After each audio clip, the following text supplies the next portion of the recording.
Fala, galera! Tudo tranquilo? Bora começar mais uma aula? Para que vocês aproveitem da melhor forma, eu vou te dar algumas dicas. Antes de tudo, procure um ambiente adequado em que você se sinta confortável. Tenha cuidado com os ruídos, eles podem tirar a sua atenção no meio da aula. Ajuste o volume do seu dispositivo e dê preferência por ouvir o áudio pelo fone de ouvido. Pegue papel e caneta para fazer anotações ou utilize seu computador ou smartphone para marcar pontos importantes da aula. Utilize o chat nos momentos adequados e colabore. Sua participação é muito importante. Mantenha o foco e atenção na aula e lembre-se de que o caminho até a residência dos seus sonhos está cada vez mais próximo. Aproveite e bora pra cima!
Um diferencial importante que a Medway tem é a relação bem próxima, né, que os professores têm com os alunos.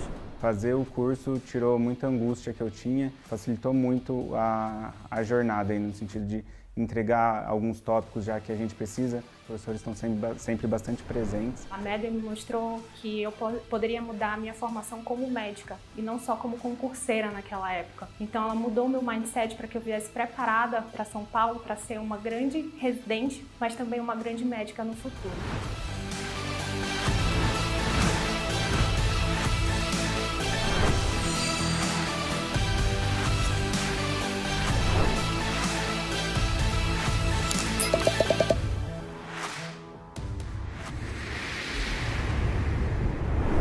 Fala, galera! Sejam bem-vindos ao nosso último dia do Por Dentro do Intensivo São Paulo. Para quem não me conhece, eu sou Daniel Aber, cirurgião geral pela Unifesp, professor de cirurgia aqui na Medway, esse curso preparatório para residência que sabe aprovar os nossos alunos aqui em São Paulo. Se tem uma coisa que a gente é especialista é em colocar alunos bons que querem fazer residência aqui em São Paulo nos grandes hospitais dessa selva de pedra maravilhosa que é essa cidade sensacional.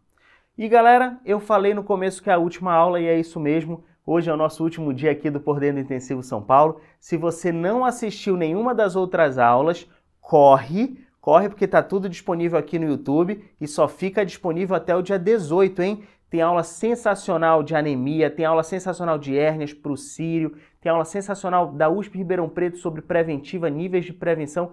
Tem muita coisa, pessoal, tem muita coisa, não percam nada, corram para assistir. Mas hoje, para finalizar, vocês pediram demais e a gente resolveu trazer mais uma aula sensacional da Provona, da mãe de todas, do SUSão da massa. Aproveitem muito essa aula de ginecologia obstetrícia específica para o SUS. Tenho certeza que cada um de vocês vai ver como é importante saber o que cai numa prova tão grande como essa.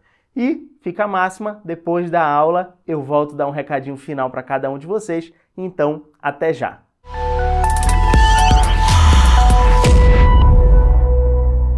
Fala, meus queridos, tudo bem com vocês? Eu sou Marcos Marangoni, sou médico ginecologista obstetra formado pela Unicamp e é um prazer estar em mais uma aula do nosso Intensivo São Paulo para falar de GO no SUS, nessa instituição tão carinhosa com a ginecologia e obstetrícia que é o SUS, né? Esse assunto é super importante em várias instituições, não podia ser diferente no SUS São Paulo. A gente vai falar de distúrbios hipertensivos na gravidez, né? Hoje os distúrbios hipertensivos na gravidez são uma das principais causas de morbimortalidade materna no país. Por isso é super importante a gente estudar. Por isso que o SUS, sabendo disso, entende a importância e aumenta a prevalência de questões de distúrbios hipertensivos na sua prova. As perguntas geralmente são bem diretas e eles gostam muito daquela coisa da atenção básica, né? Então, prevenção de pré-eclâmpsia, eles amam o diagnóstico de pré-eclâmpsia e aí a conduta, né? Na hipertensão gestacional, quando a gente vai introduzir medicação, por exemplo, e na pré-eclâmpsia leve ou pré-eclâmpsia grave. Tudo bem? O que a gente faz? Como a gente lida? Lembrando que a definição de pré-eclâmpsia leve ou grave é pouco usada atualmente, né? A gente fala em pré-eclâmpsia ou pré-eclâmpsia com sinais de gravidade. Mas fazer essa distinção ajuda a gente a entender o que nós estamos falando, tá? Vamos começar falando da etiologia. A etiologia da hipertensão na gestação, ela tem um componente central na placenta. Então, existem as pacientes que são hipertensas crônicas, mas a hipertensão gerada pela gravidez tem o seu cerne em torno da placenta. E é uma placentação anormal, deficiente, tá? Então você tem uma placentação que não é suficiente e você não gera aquela área de baixa resistência vascular periférica que devia ser a placentação, tá? Então você tem um aumento da resistência vascular periférica.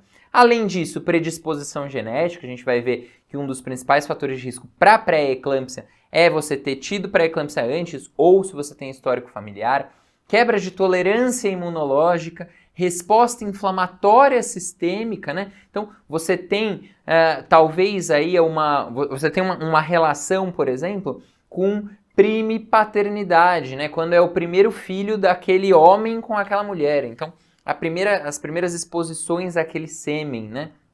Resposta inflamatória sistêmica, desequilíbrio angiogênico, uma predominância dos fatores anti-angiogênicos, tá bom? Na pré-eclâmpsia, na hipertensão gestacional.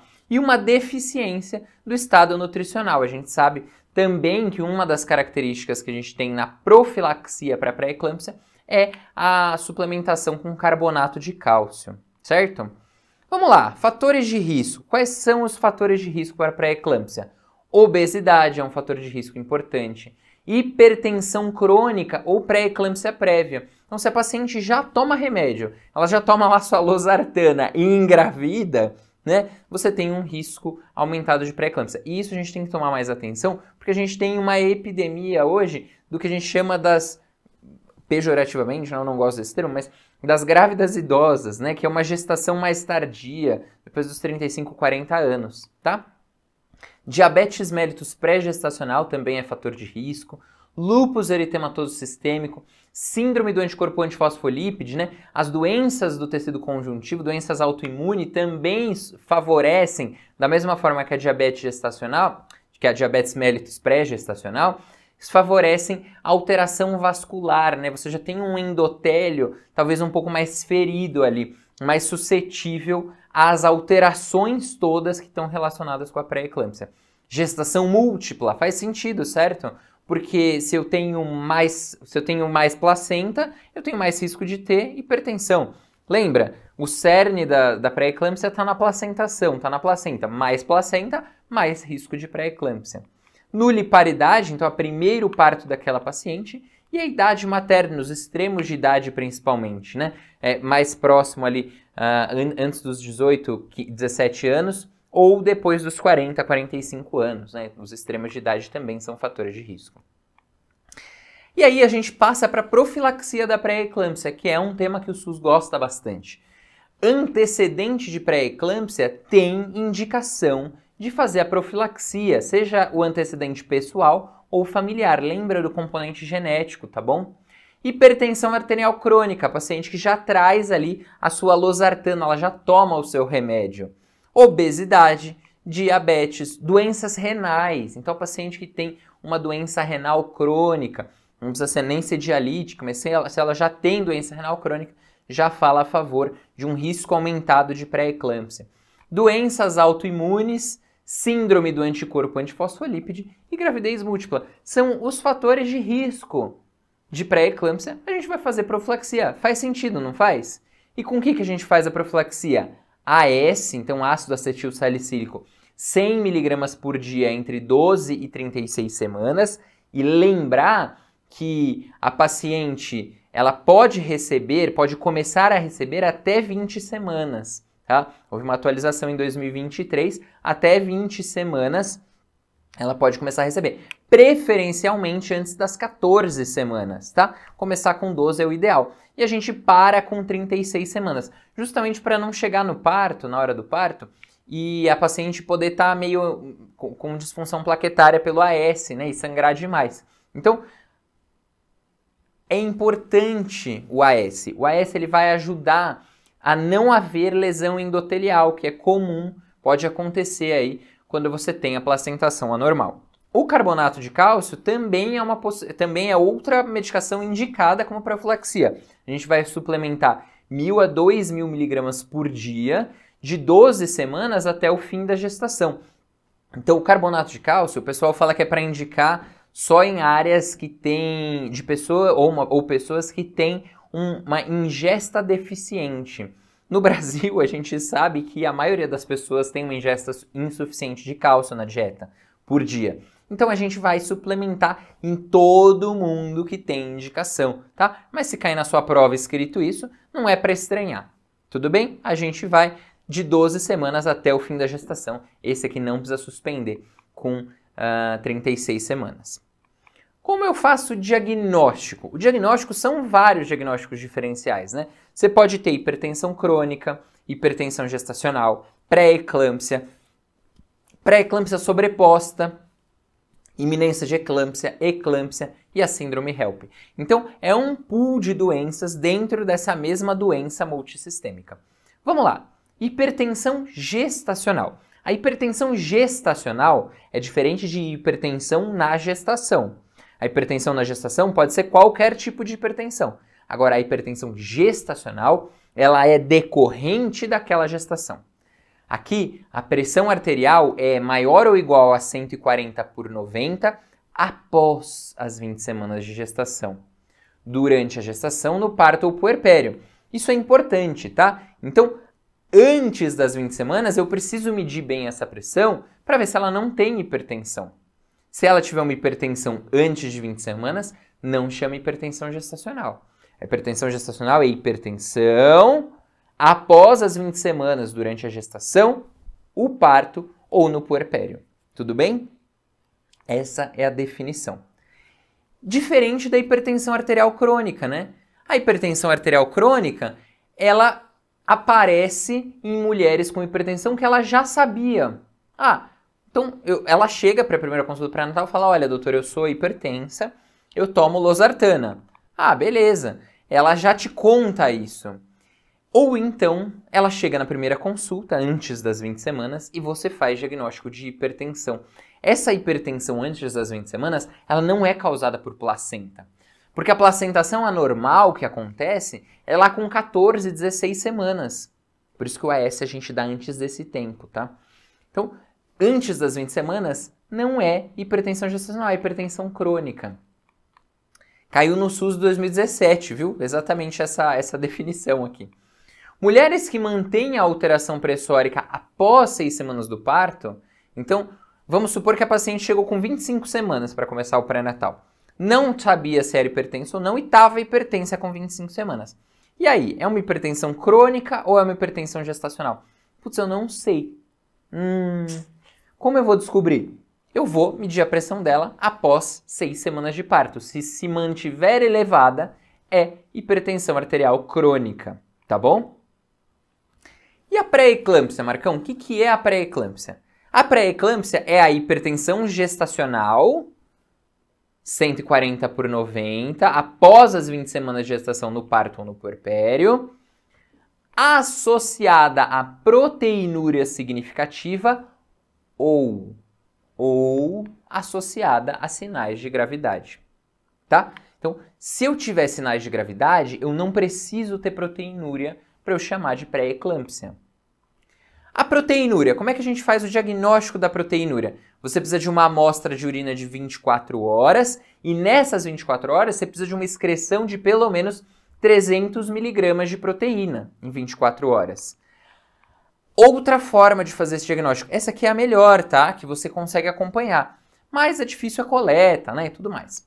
A fita urinária pode te ajudar. Na Unicamp a gente chamava de Labsticks, né? Essa fita urinária você consegue ver o número de cruzes de proteína. Você faz uma metrificação de quantidade de proteína na urina em uma amostra isolada. Se você tiver uma cruz ou mais em fita urinária, você já tem, ou na urina 1, né, com intervalo de 4 horas, você tem o diagnóstico de proteinúria significativa. E a amostra de urina aleatória, você pega uma amostra e mede a relação proteinúria-creatinúria. É a relação prot-crea. Relação proteína-creatinina na urina. Se vier 0,3 ou mais, é diagnóstico de proteinúria. Beleza? Então, para confirmar na sua cabeça, hipertensão mais proteinúria ou, eu disse ou, lesão orgânica é igual a pré-eclâmpsia, né? Esse ou aí, eu vou chamar o professor Pasquale para explicar para a gente esse ou, porque tem muita questão que tenta ludibriar a gente falando que não tem proteinúria, logo não é pré-eclâmpsia. Não. Se tiver lesão de órgão-alvo com hipertensão, é pré-eclâmpsia, tá? E aí, a gente vai começar a discutir agora os critérios de gravidade, as lesões de órgão-alvo que vão definir não só o diagnóstico de pré-eclâmpsia, mas também categorizar essa pré-eclâmpsia como com sinal de gravidade, critério de gravidade. Então a primeira é a PAS maior que 160 ou PAD maior que 110. Um pico hipertensivo desse te dá um diagnóstico de hipertensão gestacional, pode te dar um diagnóstico já de pré-eclâmpsia com sinal de gravidade, que isso aqui é um sinal de gravidade. Tudo bem? É um sinal de gravidade. Ele dá o diagnóstico de pré-eclâmpsia e já dá o sinal de gravidade junto. Creatinina sérica acima de 1, plaquetopenia menor que 150 mil, tá? Plaquetopenia, sintomas de disfunção do sistema nervoso central. Lembra que você vai ter dano endotelial, né? Dano vascular na pré-eclâmpsia. E aí você começa a ter dano cerebral também. Você começa a ter alteração visual, você começa a ter cefaleia, principalmente occipital. Você começa a ter escotomas e você pode ter inclusive amaurose. Já chegou paciente para mim no pronto-socorro falando que teve uma cegueira súbita, gestante de 34 semanas. Cegueira súbita. Mede essa pressão, tá? Sintomas de distensão da cápsula hepática. É a cápsula de Gleason. Lembra, né? O fígado, o parênquima hepático, ele não dói. Mas de acordo com esse edema, esse extravasamento de líquido para o terceiro espaço, você tem uma distensão hepática, você tem um fígado que cresce, distende a cápsula de Gleason e isso vai doer. Vai te dar uma epigastralgia ou uma dor em hipocôndrio esquerdo, em hipocôndrio direito, tá? Então, epigastralgia, cefaleia e escotomas, esses três juntos, são uma tríade de sintomas que a gente chama de iminência de eclâmpsia. Iminência de eclâmpsia é nada mais, nada menos que cefaleia, escotoma, epigastralgia ou dor em hipocôndrio direito, em decorrência de hipertensão. Então, é uma hipertensão sintomática. Isso aqui a paciente te conta que ela está sentindo, tá? Sintomas na hipertensão com gravidez é critério de gravidade. Dá diagnóstico de pré-eclâmpsia e dá diagnóstico de pré-eclâmpsia com sinal de gravidade. Tudo bem? Lesão hepatocelular, então ASH, TGO acima de 40. Oligúria com menos de 500 ml em 24 horas. Edema de pulmão ou cianose, AVC, coagulopatia. Eu preciso falar que isso aqui é sinal de gravidade? Se o examinador colocar no seu enunciado, você vai achar tranquilo. Vai achar tranquilo. Então cuidado, tá? Isso tudo aqui é critério diagnóstico. E aqui, voltando a gente volta a falar de iminência de eclâmpsia, né? Então, o que é a iminência de eclâmpsia? É a pré-eclâmpsia sintomática, que vai evoluir para uma eclâmpsia. Pode evoluir para uma eclâmpsia, né? Cefaleia persistente, pode ser occipital, mas também pode ser frontal, pode ser difusa. Distúrbios visuais, escotomas, borramento visual, diplopia, fotofobia, cegueira cortical, né, amaurose, dor em hipocôndrio direito, epigastralgia e hiperreflexia. Você tem clonos. Sabe quando você vê reflexo osteotendíneo? Você tem um aumento da área reflexógena, você tem tônus. Isso também é um sinal de iminência de eclâmpsia, tá? Marcão, e o que é a pré-eclâmpsia sobreposta ou superajuntada? É quando uma paciente é hipertensa, e aí essa paciente que era hipertensa crônica, ela vai começar a apresentar proteinúria depois das 20 semanas, ou uma piora dessa proteinúria, tá? Então é assim, ó, quando a paciente é hipertensa crônica e ela começa o pré-natal, a gente faz um rastreamento de órgão-alvo. A gente vê se ela não tem retinopatia, cardiopatia, nefropatia, mensura a proteinúria de 24 horas. Se depois das 20 semanas ela piora essa proteinúria ou surge uma proteinúria nova, é surgimento de uma pré-eclâmpsia superajuntada. Ou se você começa a ter descontrole pressórico depois das 20 semanas. Ou ainda se você tem sintoma clínico ou outras lesões de órgão-alvo que você não identificou lá no começo do pré-natal. Por quê? Porque a pré-eclâmpsia é em decorrência da gestação, é problema de placenta, tá bom? E a eclâmpsia, o que é? É uma emergência obstétrica, é quando a paciente convulsiona, ela tem uma convulsão tônico-clônica generalizada, ou o coma, durante a gestação, no parto ou no puerpério, tá bom? Importantíssimo dizer, tá? Nem toda paciente que convulsiona passa pelos sintomas de iminência de eclâmpsia, né? Eu não vou voltar lá no slide, mas vocês viram, cefaleia está presente em 66% das pacientes que vão convulsionar. Tem uma galera que convulsiona ou entra em coma e não deu sinal nenhum antes. Não teve sintoma nenhum. Por isso que a pré-eclâmpsia é tão grave. Porque várias vezes ela não dá sinal nenhum de que ela está acontecendo. E é por isso que toda consulta pré-natal a gente precisa medir pressão, tá? É isso. A eclâmpsia é convulsão durante gestação, parto ou puerpério em decorrência de alterações pressóricas. E a síndrome HELP, Marcão? A síndrome HELP, na verdade, ele é um mnemônico. HELP é de hemólise, aumento das enzimas hepáticas e queda das plaquetas. E aí, a hemólise? O que acontece, né, para você ter uma síndrome HELP? Você tem uma disfunção endotelial tão grave, que um desequilíbrio tão importante em fatores angiogênicos e antiangiogênicos, que você começa a ter uma anemia hemolítica microangiopática. Então você faz hemólise, lesão hepática e cai plaqueta. Anemia hemolítica microangiopática. Como é que eu vou fazer o diagnóstico da síndrome HELP? Eu vou encontrar esquizócitos em sangue periférico. Eu vou ter uma bilirrubina total acima de 1,2. Vou ter um LDH acima de 600, uma desidrogenase láctea acima de 600. Elevação das enzimas hepáticas, né? Principalmente com TGO acima de 70. Esse é o nível de corte. Percebe que é diferente do sinal de gravidade para o diagnóstico de síndrome HELP, tudo bem? Queda das plaquetas, contagem de plaquetas abaixo de 100 mil. Isso é o diagnóstico de síndrome HELP. Qual que é a gravidade maior aqui? Essa paciente ela pode começar a sangrar no sistema nervoso central. Ela faz uma plaquetopenia grave, tá? Então, pacientes que começam a evoluir com esse quadro, você já tem que começar a pensar na resolução da gestação. Porque se isso aqui continua piorando, ela continua fazendo lesão hepática, continua fazendo hemólise, continua consumindo plaqueta, ela pode sangrar. E ela sangra de qualquer lugar, tá?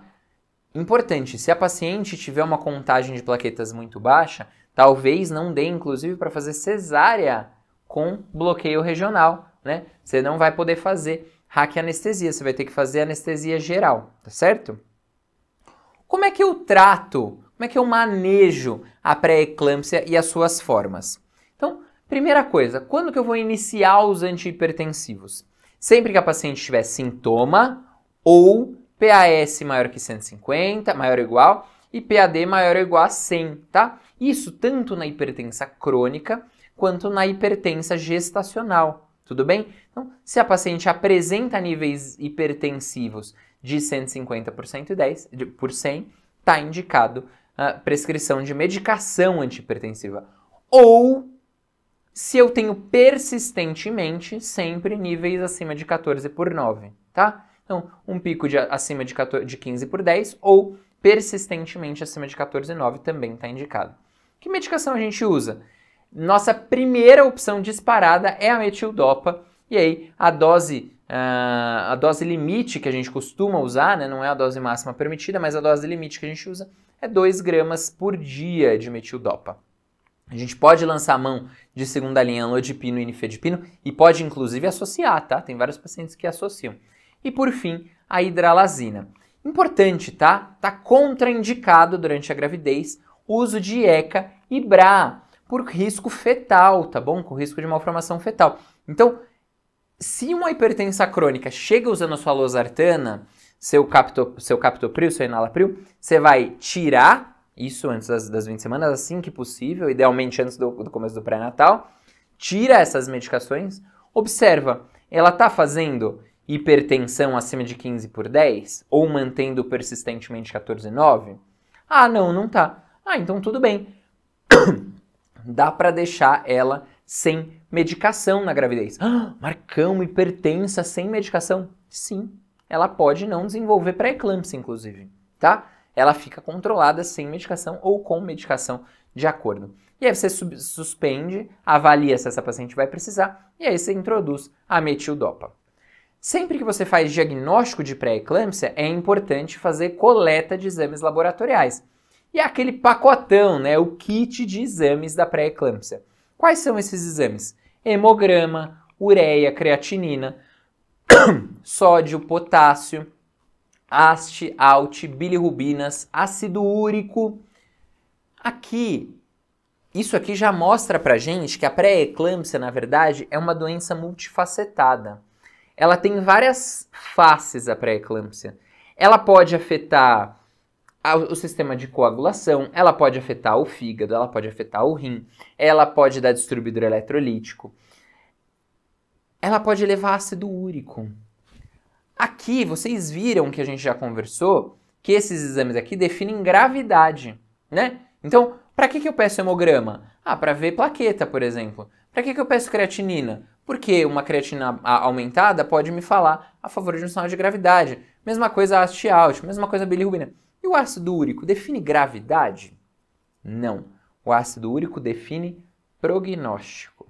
Prognóstico, tá bom? Então, o ácido úrico não define gravidade. Ai, eu fiz um ácido úrico de 7. É pré-eclâmpsia com sinal de gravidade? Não. Mas eu vou ficar bem de olho nessa minha paciente. Tá?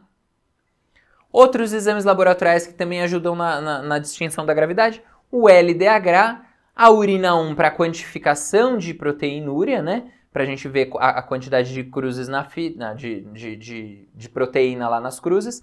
O coagulograma e a proteinúria de 24 horas para mensuração. Marcão, se a paciente tiver hipertensão e já tiver lesão de órgão-alvo, eu preciso coletar a proteinúria? Sim, você precisa. Você precisa quantificar. Você vai precisar de parâmetro. Essa paciente está fazendo uma doença renal? Ela vai diminuir a proteinúria? Eu já vi paciente, lembra que o limite é 300 miligramas em 24 horas, 0,3 grama em 24 horas. Eu já vi paciente com 22 gramas de proteína em 24 horas. Sabe o que é 22 gramas de proteína? Sai quase whey protein, assim, é muita proteína que tem de excreção, né?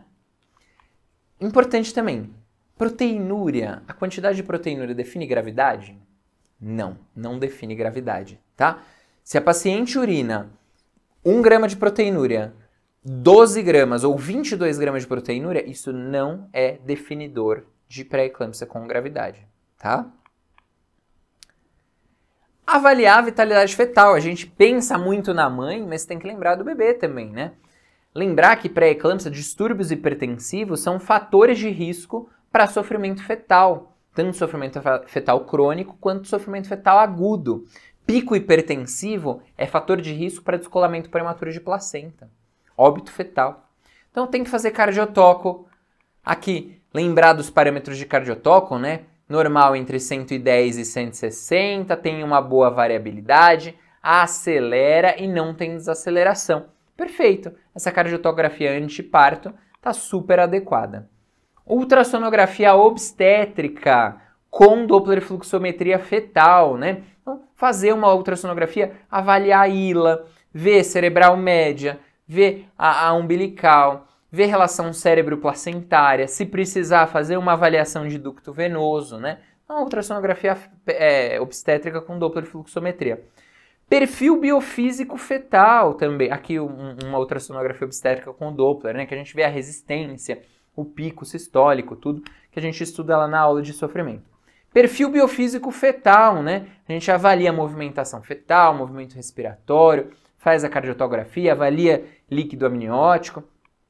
E por fim, o mobilograma, que é obrigatório o controle de movimentação fetal, aí a partir das 26, 28, 30 semanas, de acordo com o protocolo, tá bom? Quais são os cuidados na hipertensão crônica? Então, primeira coisa, se é hipertensa crônica, ela já tem risco de desenvolver pré-eclâmpsia, certo? Logo, eu vou precisar fazer minha profilaxia. Introduza S-carbonato. Solicita exames laboratoriais no primeiro trimestre. Eu preciso ver se essa paciente já não tem lesão de órgão-alvo por conta da hipertensão crônica, para eu não confundir com uma pré-eclâmpsia. Então pede hemograma, urina 1, ácido úrico, ureia, creatinina, proteinúria. Exames de triagem de lesão de órgão-alvo, por exemplo, radiografia de tórax, eletrocardiograma, fundoscopia, ultrassom obstétrico, vigilância fetal. Eu preciso ver se essa paciente não tem já alguma lesão. Orientar a atividade física. Atividade física ajuda. Controle de peso, reduz risco para diabetes gestacional. Avaliar a troca ou retirada de medicação antihipertensiva. Se a paciente usa IECA ou BRA, tem que trocar, fazer a troca por metildopa. Tá? Quando que eu vou internar essa paciente? Sempre que eu tiver um diagnóstico de pré-eclâmpsia. Ai, mas não tem gravidade na pré-eclâmpsia dela. Tipo, tudo bem, não tem problema. A gente precisa controlar a hipertensão. A gente precisa ver se ela está fazendo pico hipertensivo. Se eu pegar uma PA, então tá, fiz o diagnóstico, fiz o rastreamento, lá pedi todos os exames, não tem sinal de gravidade, tá ótimo. Vai para casa com a profilaxia. Pode colocar também um antihipertensivo, né, para controlar a PA dela.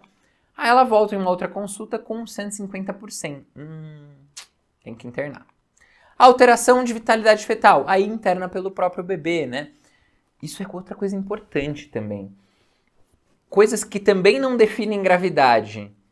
Edema da mãe, sofrimento fetal, seja crônico, seja agudo. Ou seja, restrição de crescimento fetal não é um critério de gravidade da pré-eclâmpsia. Pode levar a óbito fetal, mas não é um critério de gravidade para a pré-eclâmpsia. Eu não classifico a pré-eclâmpsia com sinais de gravidade desse jeito. Aumento significativo da proteinúria. Tá acontecendo alguma coisa.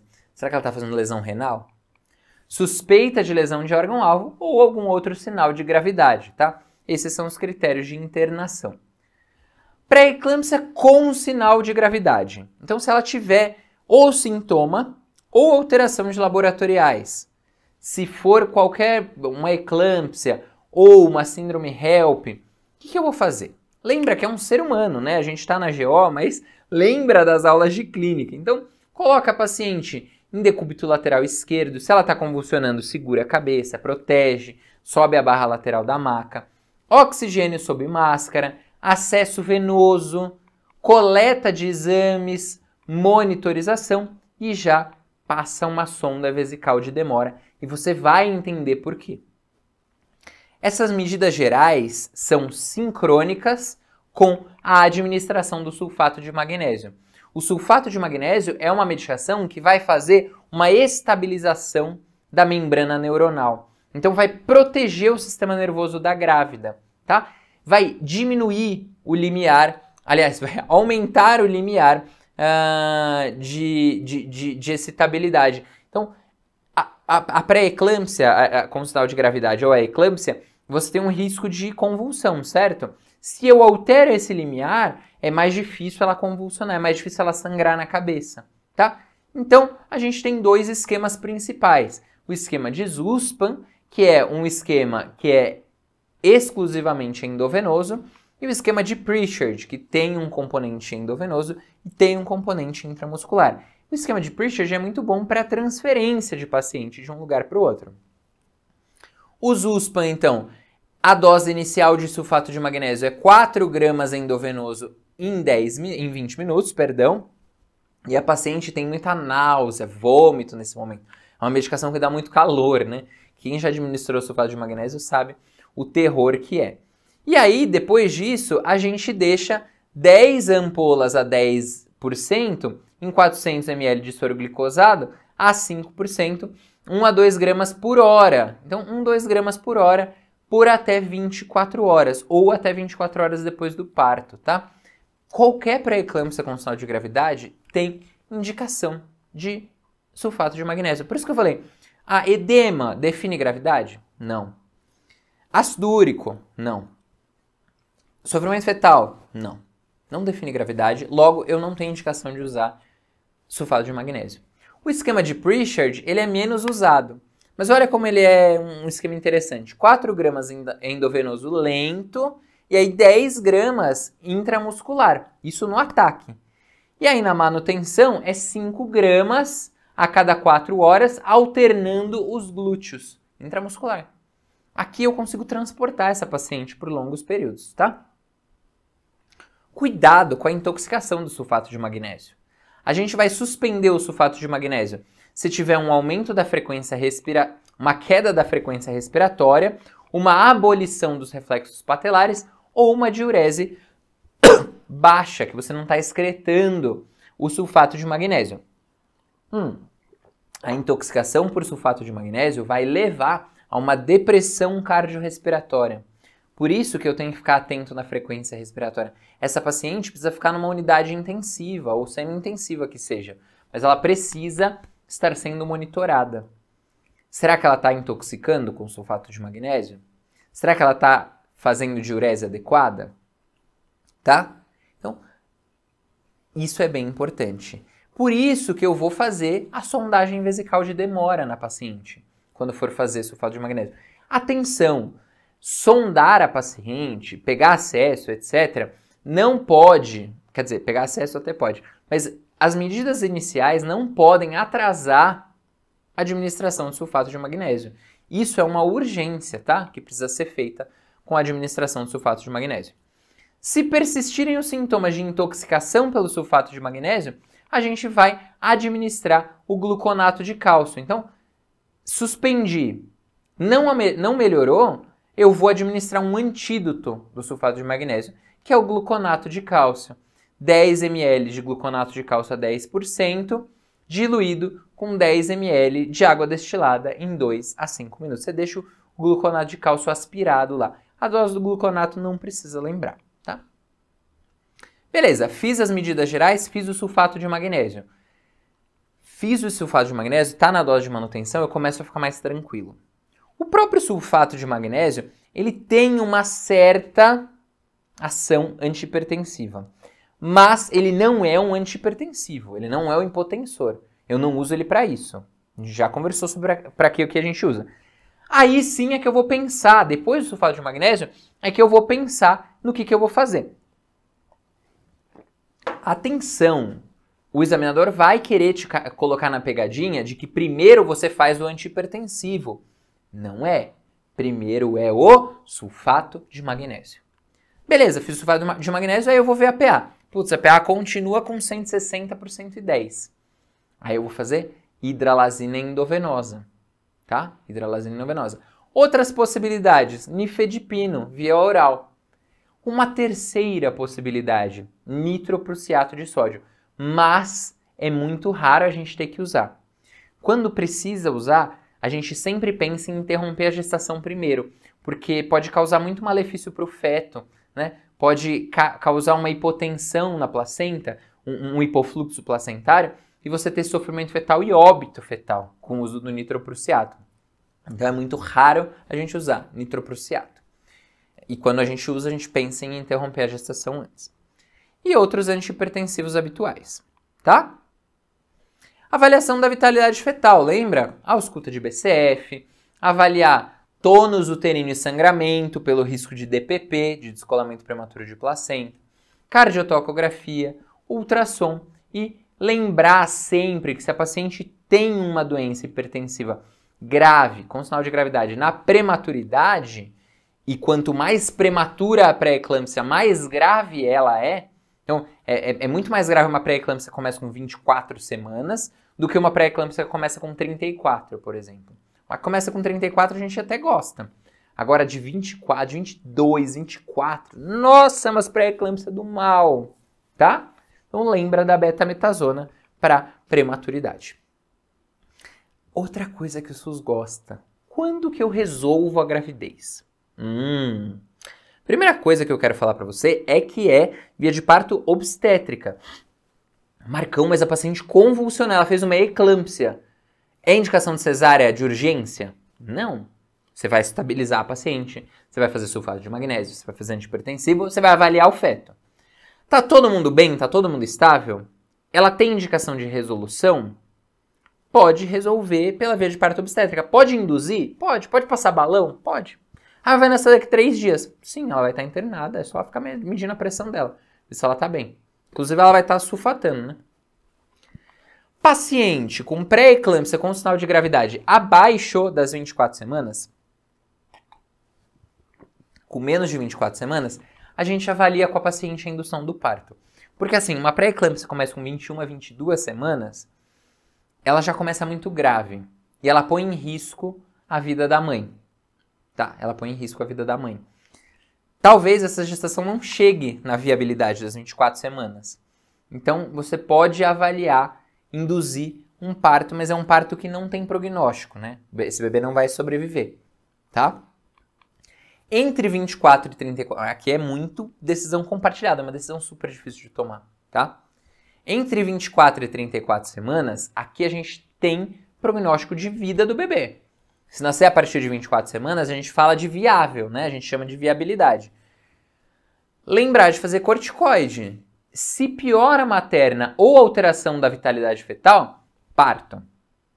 Parto, tá? E ó, aqui, ó, prefere parto normal, tá? Prefere parto normal. Por quê? Eu não vou cortar, eu não vou fazer raquianestesia, que faz vasodilatação, descompensa cardíaco, tá? O parto vaginal ele é mais fisiológico, tá? Ele é mais fisiológico. Então, sempre se preocupa com a via de parto também. Quadro materno e quadro fetal estável, a gente mantém conduta expectante até as 34 semanas. A atualização de 23 fala que você pode continuar com conduta expectante após 34 semanas, até o termo, até as 37 semanas. Mas o que a gente tem de bem estabelecido é, acima de 34 semanas, resolução da gestação com indução do parto sempre que for possível, tá bom? A atualização de 2023 fala que você pode tentar fazer uma conduta mais conservadora entre 34 e 37, mas você tem que avaliar onde você está, seus recursos, como a paciente vai ficar, onde a paciente vai ficar, tá? E a hipertensão gestacional ou pré-eclâmpsia sem sinal de gravidade? Aqui não tem erro, né? Caiu já também, uma questão exatamente assim. Resolução no termo, 37 semanas. Dá para fazer protocolo pós-data, 40 semanas, 41 semanas? Não. Hipertensão na gestação é um quadro grave, mata mulheres. Alta taxa de morbimortalidade por conta de pré-eclâmpsia e de hipertensão na gestação. Não dá para ficar esperando. Chegou no termo, 37 semanas, resolve. Vamos avaliar essa questãozinha aqui do SUS São Paulo de 2023. Beleza. A pré-eclâmpsia é uma grave doença multissistêmica caracterizada por hipertensão e proteinúria, ocorrendo geralmente na segunda metade de gestação. É estranho, né? Hipertensão e proteinúria? Não necessariamente. Acerca dessa entidade clínica, assinale a alternativa correta. Vamos ver as alternativas. A fim de reduzir a incidência de pré-eclâmpsia em gestantes de alto risco, o uso de ácido acetil salicílico deve ser iniciado entre 8 e 12 semanas de gestação. A dieta pobre em sal é uma das formas de se evitar o surgimento de pré-eclâmpsia em gestantes de alto risco. Em áreas de baixa ingesta de cálcio, indica-se suplementação de 1,5 a 2 gramas de cálcio, a fim de reduzir a incidência de pré-eclâmpsia. Gestantes com pré-eclâmpsia em uso de metildopa em dose mínima e níveis de pressão bem controlados podem aguardar o parto até 40 semanas.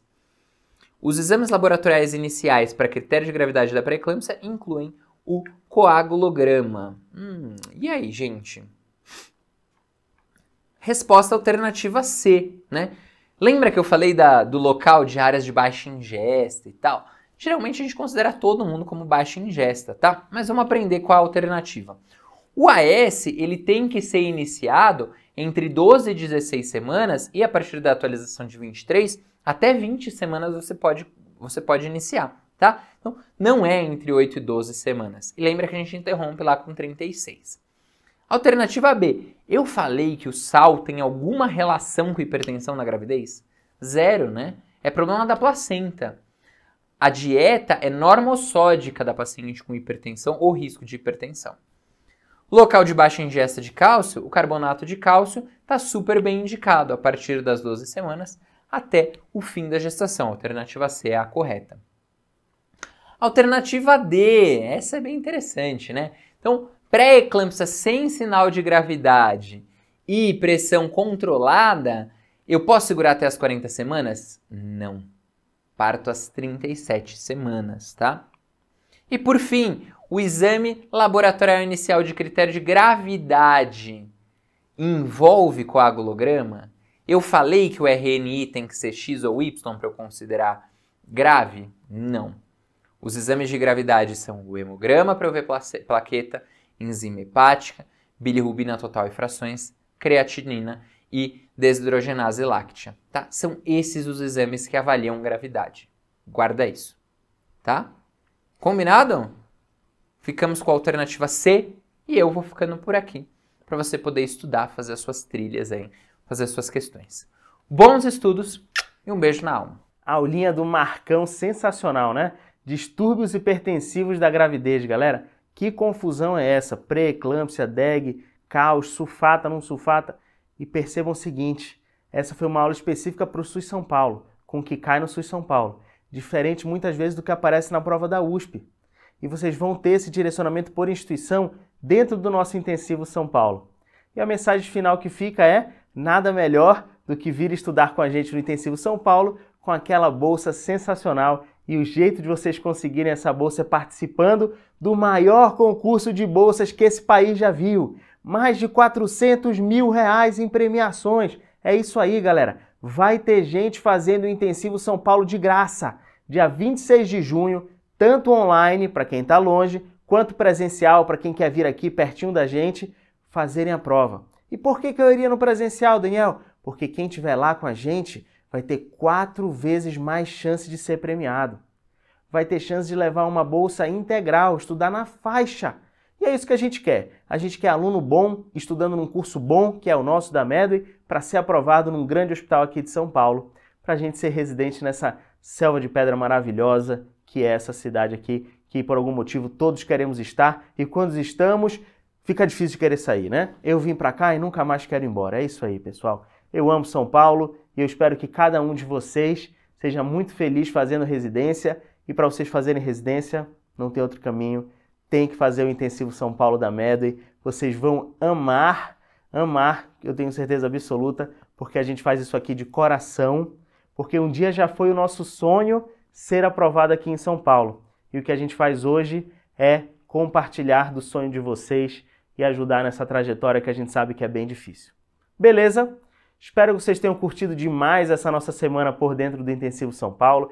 Essas aulas, como eu falei antes, só ficam disponíveis até o dia 18, então aproveitem, mandem para os amigos, falem do concurso de bolsas, venham em caravana fazer aqui presencial com a gente vai amar conhecer cada um de vocês e a gente se vê ao longo das aulas do intensivo e dos nossos outros cursos. E lá, antes de março, antes de vocês começarem a residência, a gente se vê no Jantar dos Aprovados. Um beijo no coração de cada um de vocês.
Um diferencial importante que a Medway tem é a relação bem próxima, né, que os professores têm com os alunos. Fazer o curso tirou muita angústia que eu tinha, facilitou muito a jornada aí, no sentido de entregar alguns tópicos já que a gente precisa. Os professores estão sempre bastante presentes. A Medway me mostrou que eu poderia mudar a minha formação como médica e não só como concurseira naquela época. Então ela mudou meu mindset para que eu viesse preparada para São Paulo para ser uma grande residente, mas também uma grande médica no futuro.